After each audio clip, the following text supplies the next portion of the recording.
Welcome back. We are still here with Dr. Lisa Strohman, and she is just so fascinating. So, Lisa, you're an attorney. You're an expert on internet crimes. You worked for the FBI, and we're just having this great conversation on kids. And our last episode was on predators and how you can prepare your kids. I love how we ended it. It was talking about preparing kids for the real world, sort of what's going to happen as they enter into junior high and even sometimes earlier, what they're going to encounter with other kids, what they're going to see on their phones.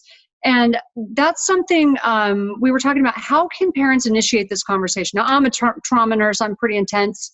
So I threw my kid into the deep end pretty fast and, pulled up crazy articles and pictures and made her watch sex trafficking documentaries and scared her half to death. But that's probably not what you're going to recommend. So how would you recommend we do it?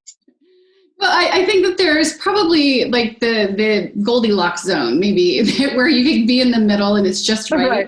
I think that when you look at what kids are doing, and I think that you can see that they live in this kind of secret world now in their devices. And so you have to really, to me, love them enough to have an expectation that they're going to go down rabbit holes that will uncover things that you don't want them to see.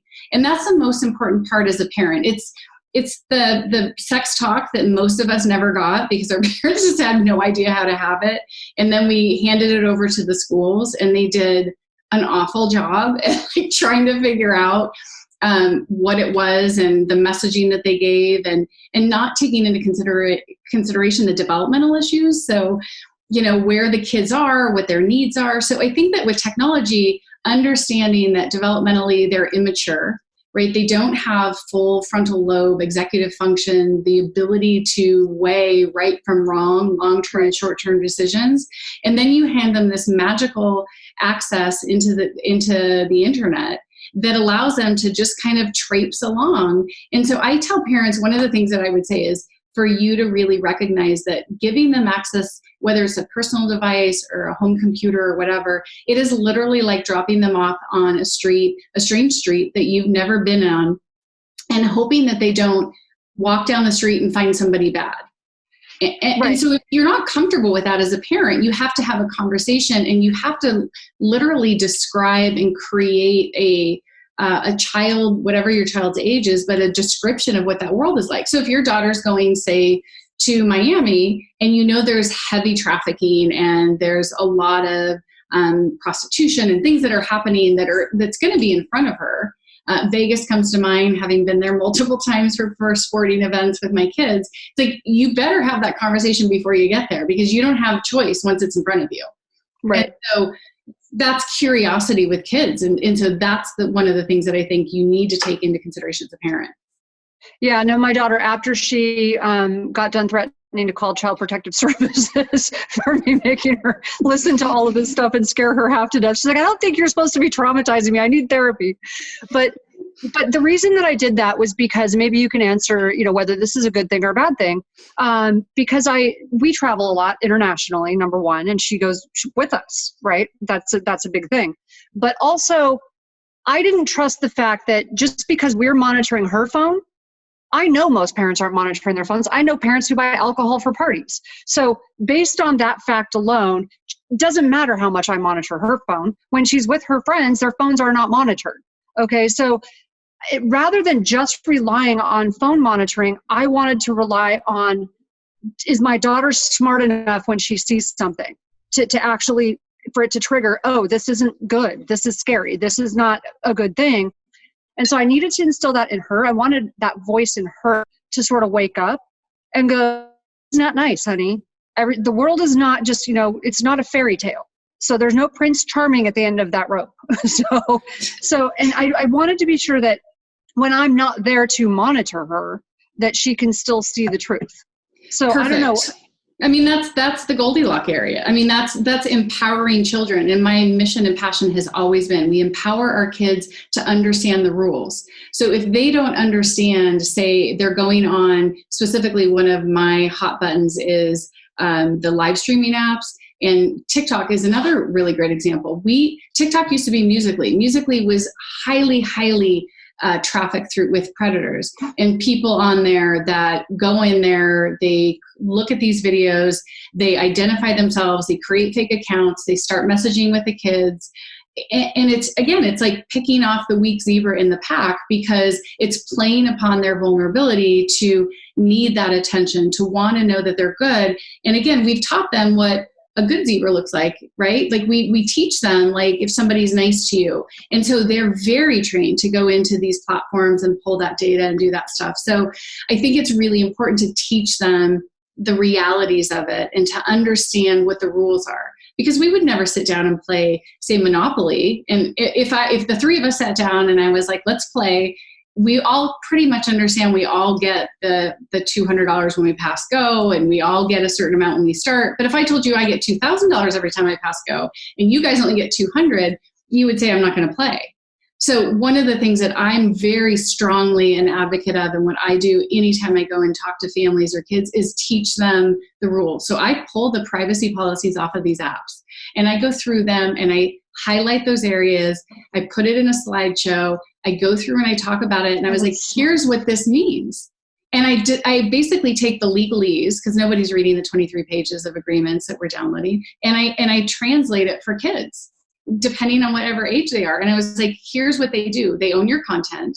They can redistribute it anytime. If you think it's cool to work at the FBI, or I've done some cool stuff in my life, I'm pretty sure had I been on TikTok when I was 12 or 13, I wouldn't have had that opportunity, right? Because I can't control that data once I give it to them.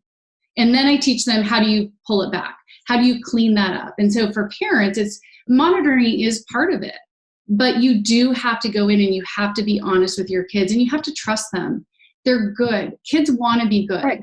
And they want you to be happy with them. They ultimately do, but they don't recognize the difference between right and wrong if we don't tell them. Right. So one thing I tell Chloe is, I trust you're not. So let me tell you why I'm nervous. And so I trust that you do the right thing, but you could end up doing the wrong thing, not even knowing it. So is this what Digital Citizen Academy does? It's 100% why I founded it, was how do I take this from family to family, kid to kid, and how do I create a scalable model that allows families and kids to take back the control and to understand what those rules are.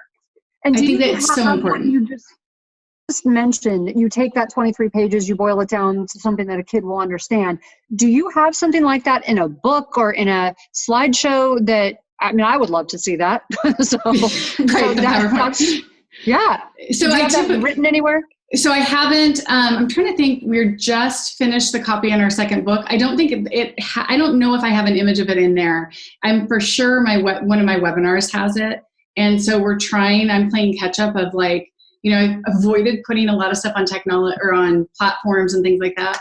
But I'm starting to figure out, how do I create this in a sustainable, ongoing mechanism. So creating a YouTube channel, how do I put these little tidbits out? I just found out from another app, some of the things that they were doing, and going on there and checking ages and how they're live streaming and how they're sharing content and data, and they're monetizing it through these microtransactions. So of course, the minute I popped in to do a webinar, there was an underage kid on there, and she was getting, gummy, or they create these silly stickers, and they're worth money through PayPal.